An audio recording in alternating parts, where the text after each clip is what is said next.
Hello, this is the morning after JC. So two things. One, immediately after finishing this recording, I did start crying. It was very overwhelming. I tried to hold myself together, but it is what it is. Two, please watch the video till the end. There's a very important reason why I made this. It wasn't just to make a spooky little story. It was to expand upon why I teach astral projection the way I do, and why what I'm giving you guys right now with the astral formula and all that is so important. Because granted, if you start astral projecting through my stuff, I'm responsible for that. If you start freaking out and unraveling and your life falls apart outside of you, I'm responsible for that. So with that, let's actually get into the video.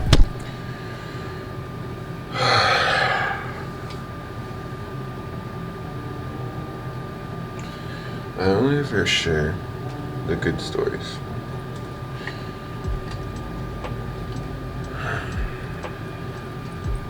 There's a reason for that. Because astral projecting and having a bad experience is never fun.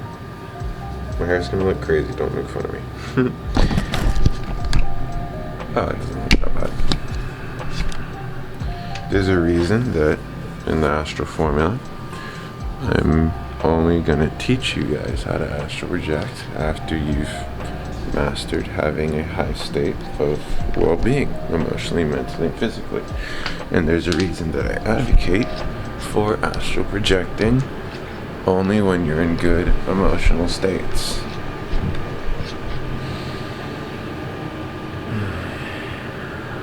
Astral projecting is the closest thing you can get to a natural psychedelic.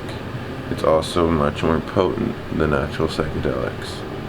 There's no natural, well, there's mushrooms. It's just much more potent than psychedelics. And what's the big thing with psychedelics? Don't do psychedelics if you're in a bad state of mind. I just had a bad astral projection. And I felt like it was appropriate to share. Because it's not always fun and rainbows, this experience. So what happened? I was in the astrals, and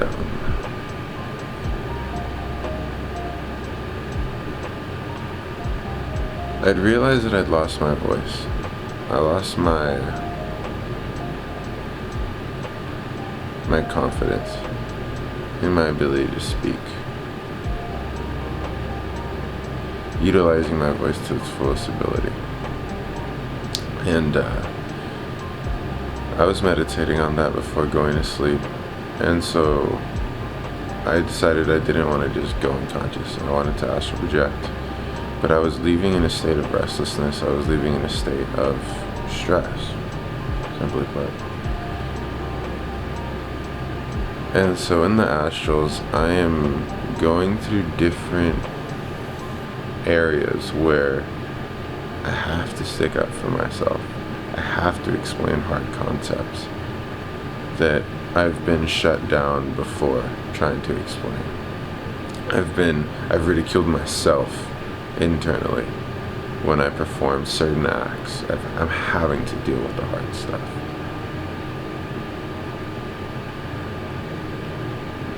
And there comes this point where now I have to stick up for myself. And so I'm with my childhood friends in this room, and one of them has a girlfriend, and I love this person in real life. I say real life, I love this person here. And we are sitting, me and one of the guys, I'm just gonna call him T.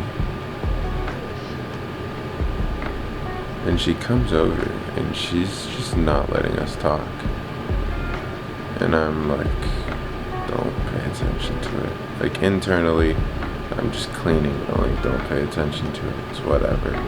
She's like kind of getting everywhere. She's not saying anything, but she's like in our bubble. And I finally kind of acknowledge her. And I'm just look at her and I said, an unwelcome guest will always leave.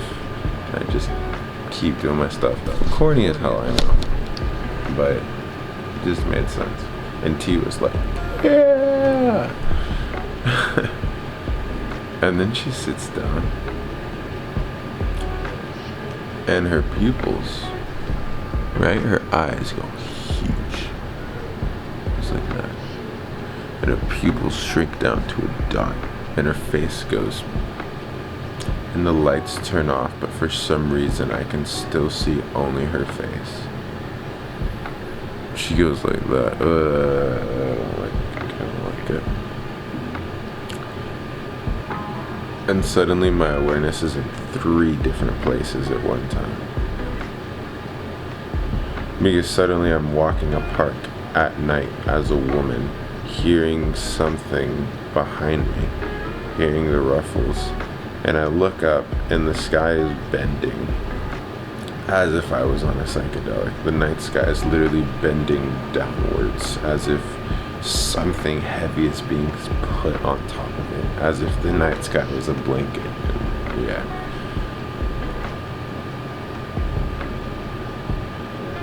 And I'm hearing this talking, and it's like calming me down.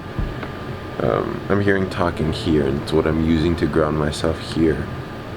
And I'm just trying to pull myself back here. I'm trying to get away from this creepy situation of this girl staring at me hard, because I don't want to know what's gonna happen next. Like, everything was getting so melty. I call it melty when reality, like the situation that you're in, just completely breaks, and there's no structure to it anymore. Like I said, everything was normal, the lights were on, all my friends were in the room, and suddenly they're gone, and she looks at me and she's like this, in the black of her eyes, this whole area, nothing, she has no color to her eyes, just this black dot, everything's white, and she looks like a freaky, weird, spooky animal. I just keep rambling. But that paired with the fear of this outdoor nature thing, and then something dawns on me. This voice that I'm using to anchor down here,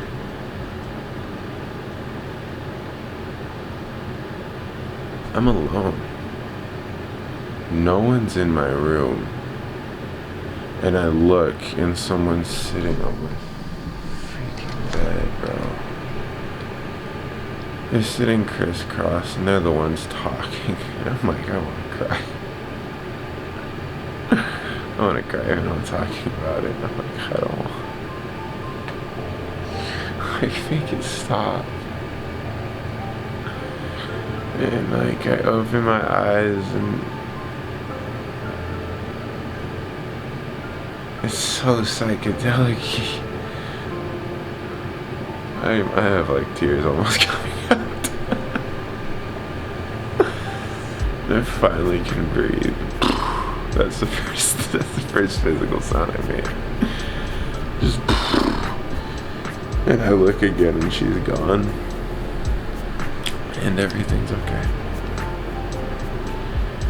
And I close my eyes, and it's like being under a potent psychedelic. I just see these things waving. It's like flags out in the wind, and the sun's beaming on them so beautifully.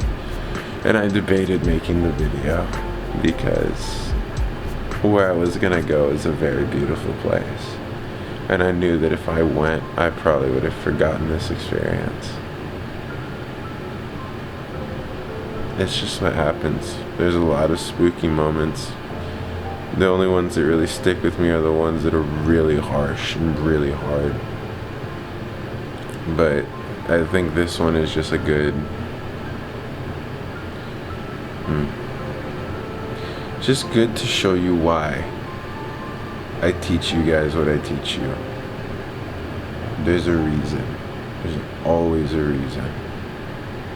And to show you that it's not always rainbows and butterflies. It's a fun experience. But the reason I teach you to be well-being, teach you well-being and to consistently center yourself is because when you have experiences like that, you're gonna unravel.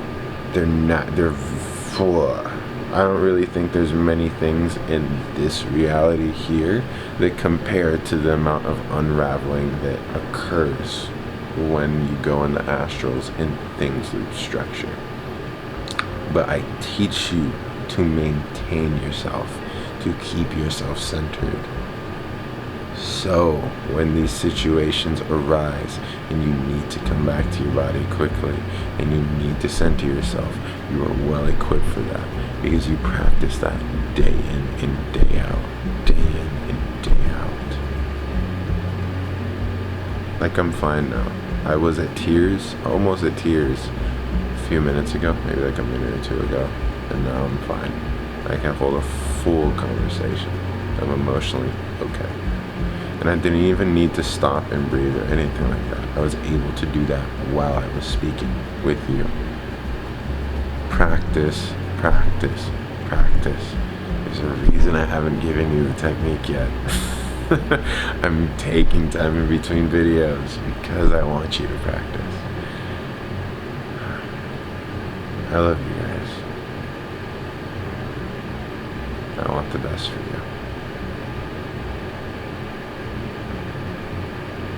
And for those who reach out, there's specifically one person I have in mind while I'm saying this. I'm going to say the first letter of your name, and you know who I'm talking about. D. You're younger. You know. I spoke with you. You were very interested in AP. I didn't give you answers. If you're still not sure, we talked about past lives, and I avoided the subject. I'm sorry. I love you. I care for you. I really do. I don't know why I talked about that. D, you're just always on my heart. Man, I appreciate you. Love you. Alright, I'm gonna go now. The night's over. Back to the session. Love y'all. Peace.